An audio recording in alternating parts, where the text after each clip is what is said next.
Hello everyone and welcome to this new tutorial. In this video I'll be showing you how to track network requests that are usually visible on the console, how to track them down using my own custom script and using also Google Tag Manager.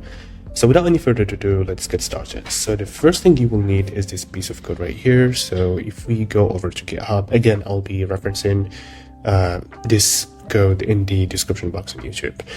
So if you want to know how this code works exactly, you can read through this. It's pretty detailed. I'm not gonna bore you too much with the details here, so let's just go ahead and copy the code. So you just copy the code right here and paste it here. Again, this is something that I've already done. I've already pasted the code. One thing that I would really emphasize on is this first option right here, enable domain filtering. For example, if you have a form on your website, if you have an AJAX form for that matter, and it's pointing to a certain URL and you know what that URL is, so you would set this to true, and then here you would put the domain name that is pointing to. If not, you can just set it to false, and I think this is the default here, and run some tests, and once you're sure, you can just go ahead and replace this one with the actual domain name that you want.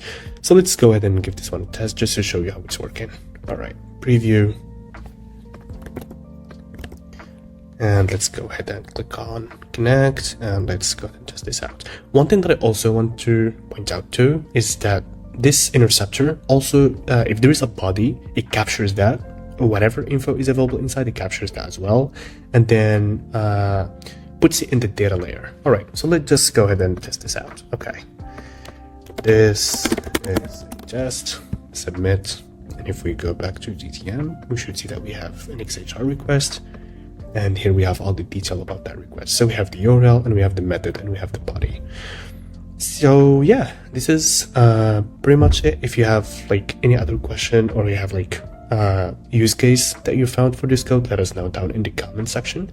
Thank you so much for watching the video, and I'll see you guys later.